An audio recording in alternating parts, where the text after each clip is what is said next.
क्रांति गुरु इस चैनल का सवाल ऐसा है कि हमारी जो आवश्यकताएँ होती है, जैसे खाने-पीने की आवश्यकता होती है, तो हम तो वो सब लोगों के सामने कर सकते हैं, करते हैं। लेकिन सेक्स सब लोगों के सामने क्यों नहीं करते? वो भी तो हमारे जीवन की आवश्यकता है।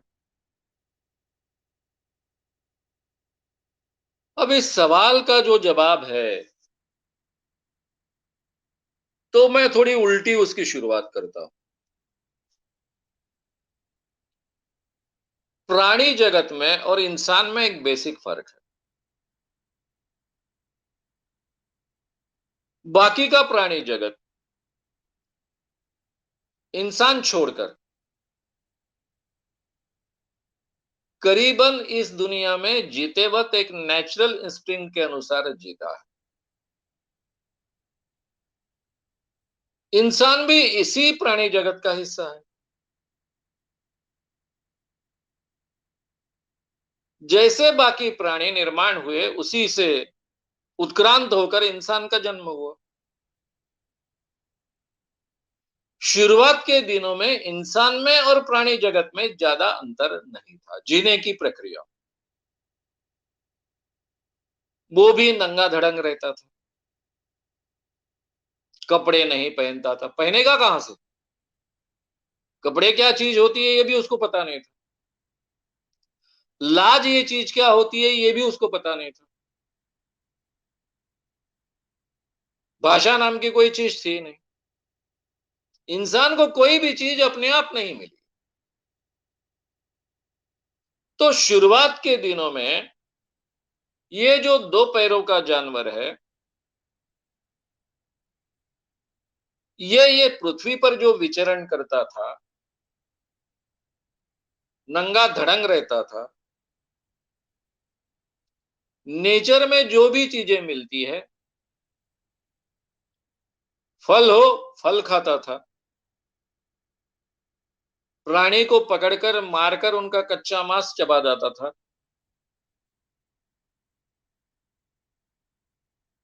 क्योंकि ये शाकाहारी भी है और मांसाहारी भी प्राणी। ना उसको कपड़े पहनने की अक्कल थी, ना उसके पास में भाषा थी। और नर मादी फिर एक दूसरे के साथ में सबके सामने संभोग करते। एक मादी कई नरों के साथ में संबंध करती थी।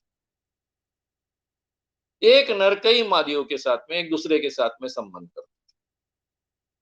फिर उसमें हायरार्की वगैरह जैसे प्राणियों में होती है, जो बलशाली होगा वो ज्यादा से ज्यादा मादियों के साथ में संबंध रखेगा। फिर वो टोली का प्रमुख बनेगा, वगैरह वगैरह ये सब चीजें होती हो। इंसान में जो विचार करने की क्षमता है, उसको एक प्रगत ब्रेन प्राप्त हुआ। और ये प्राणी तो दुबला है, ना इसके पास हाथी जैसा बल है, ना इसके पास शेर जैसे ताकतवान पंजे हैं। तो ये जो दुबला प्राणी है, लेकिन इसके पास में एक विचार करने की क्षमता है। इसके ध्यान में आया कि मुझे अगर जिंदा रहना है तो मैं अकेला इस नेचर में लड़ नहीं सकता। प्राणियों से अपने आप की सुरक्षा में प्राप्त नहीं कर सकता। मुझे अगर मेरा शिकार प्राप्त करना है तो अकेले मैं शिकार नहीं कर सकता। मुझे शिकार करने के लिए, बाकी प्राणियों से सुरक्षा प्राप्त करने के लिए समूह में रहना आवश्यक है, समूह में शिकार करना आवश्यक है। ये उसको अनुभव से और थोड़ी बहुत उसकी जो बुद्धि तब विकसित हुई होगी उसके आधार पर उसके ध्यान में आया। और इसलिए वो साथ में शिकार करने लग गए। सुरक्षा प्राप्त करने के लिए साथ में टोलियों में जीने लग गए। साथ में शिकार करना है, सामूहिक कृति करना है, सामूहिक साथ में रहना है, तो एक दूसरे के साथ में कम्युनिकेशन आवश्यक है, इसलिए उसने कम्युनिकेशन डेवलप किया। शुरुआत में शायद ये कम्युनिकेशन केवल इशारों का होता हो, हाथों के इशारे, चेहरों के इशारे, आंखों के इशारे। उसमें जो आवाज करने की क्षमता थी, कई प्राणियों में आवाज करने की क्षमता होती है, उसी के आधार पर उसने आवाज का भी उपयोग किया और इसमें से उसने धीरे-धीरे भाषा निर्माण। जैसे-जैसे वो भाषा आत्मसात करते गया, वैसे-वैसे उसके दिमाग में विचार करने की प्रक्रिया और ज्यादा तीव्र बनते गई। विचार करने की क्षमता जैसे बढ़ते गई, उसकी भाषा ज्यादा समृद्ध होते गई। भाषा समृद्ध होते गई, विचार करने की क्षमता बढ़ी। शुरुआत के दिनों में उसने केवल नेचर की जो विषमता है, उससे सुरक्षा प्राप्त करने के लिए वस्त्रों का उपयोग किया। धीरे-धीरे ये वस्त्र उसके जीवन का हिस्सा बनते गए। पहले वो नेचुरल हैबिटेट्स में रहता था, यानी जहां गुफाएं हैं, ऑलरेडी नेचर में तैयार हो चुकी है, वहां जाकर रहता था। जब उसे खेती का पता चला, यानी अनाज उपजाना कैसा इसका पता चला, खेती करने के लिए वो नीचे उतरा, तब उसके पास में गुफाएं नहीं थी, अभी संभव नहीं था। समतल भूमि पर उसको काम करना था। फिर उसने झोपड़ियां रहने के लिए घर निर्माण करने शुरू किए। इस ढंग से एक-एक चीज वो सीखते गया, आत्मसात करते गया। पहले केवल यानी अपने संख्या बल के आधार पर उसने अपनी शक्ति बढ़ाई। फिर धीरे-धीरे उसने अपने शस्त्र विकसित किए। उसके ध्यान में आया कि एक लकड़ी को अगर आगे एक नुकीला पत्थर बांधते हैं, तो मैं दूर से भी भाला जैसा उसका उपयोग कर सकता हूं। फिर उसने धनुष्य बाण बनाया, आंखों की क्षमताएं बढ़ाई, यानी उसने अपने अवयव की भी क्षमताएं बढ़ाते गए, इसी नेचर में से चीजें ढूंढ ढूंढ कर। ये सब विकास की प्रक्रिया जब हम ध्यान में लाएंगे, तो आज जो हम खाना खाते हैं वो हमारा नेचुरल खाना नहीं है। खाना पकाना ये कृत्रिम स्थिति है, ये हमने इजाद किया। हम खाना पकाते हैं, उसमें मसालों से लेकर कई चीजों का उपयोग करते हैं, ये सभी चीजें कृत्रिम एडॉप्ट की है, सीखी है, नेचर के ही चीजों का हम उपयोग करते हैं। हालांकि नेचर के अनुसार हमने क्या खाना चाहिए, फल खाने चाहिए, प्राणियों को कच्चा खाना चाहिए, लेकिन हम वो करते नहीं। जब हमें अग्नि का पता चला, अग्नि को कंट्रोल कैसे करना पता चला, तो उसका उपयोग हम जगह जगह करने लगे।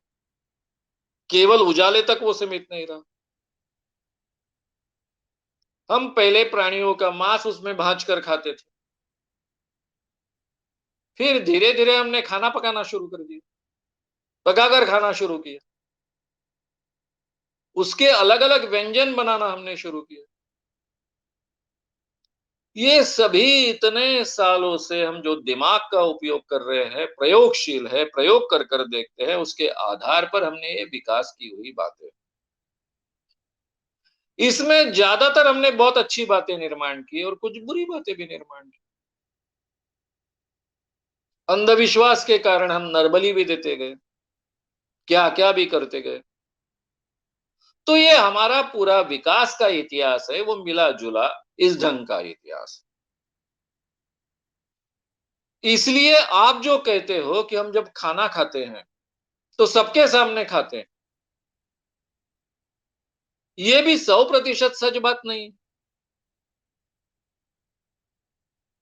कई लोग अपना खाना छुप कर खाते हैं, यानी ये अंधविश्वास की एक समस्या है। क्योंकि खाने के तरफ अगर कोई व्यक्ति देखती है और उसकी खाने की इच्छा हो जाती है, तो उसकी आँख का परिणाम हम पर होता है, हमारे अन्न पर होता है और उस कारण हमारी तबीयत बिगड़ती है क्योंकि उसकी आँख, हमारे यहाँ कहावत है, गाँव की भाषा में उसको बोहारी नज़र कहा जाता है, यानी बुरी नज़र।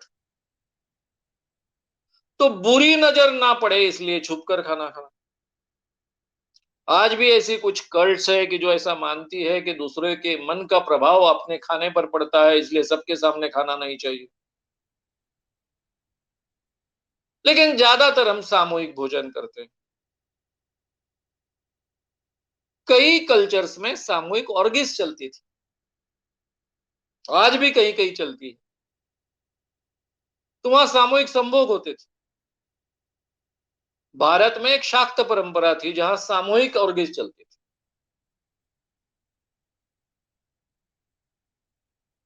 हमारे कल्चराइजेशन के साथ में हमने इन चीजों पर रोक लगा, क्योंकि मैरिज सिस्टम पक्की होती गई। ये विवाह संस्था को एक धार्मिक आधार मिल गया, आगे चलकर उसको कानून का आधार प्राप्त हुआ और फिर ये सबके सामने करने जैसी चीज नहीं रही। अब सीधा देखिए, आज के ही जमाने में मेरे स्कूल कॉलेज के जीवन में कभी हमारे हीरो हीरोइन एक दूसरे को किस नहीं करते थे। आज आप भी पुराने पिक्चर्स देखते होंगे टीवी पर, इंटरनेट पर, तो पुराने पिक्चर्स में फूल एक दूसरे से टकरा जाते थे। और आज के जमाने के कोई भी भारतीय पिक्चर आप निकालो, इजीली किस होता है। और वेब सीरीज निकालो तो इजीली एक दूसरे के साथ में संभोग करते दिखाया जाता है। एक्चुअली शायद संभोग करते दिखाया नहीं जाता है, लेकिन कम से कम नंग धड़ंग होकर एक दूसरे के साथ में वो संभोग कर रहे हैं, इस ढंग का दृश्य तो होता है। तो ये 25 साल पहले, 30 साल पहले, 40 साल पहले इसकी कल्पना नहीं की जाती।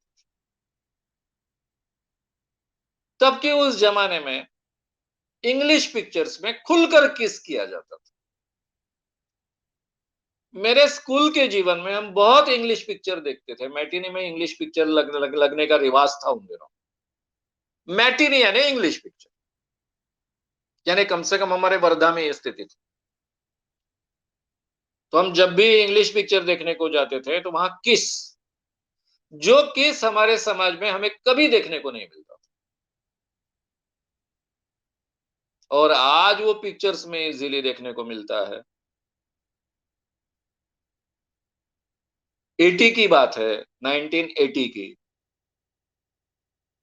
पूना में रजनीश आश्रम के कारण कई जगह जगह से लोग, रजनीश के शिष्य फॉरेनर्स आते थे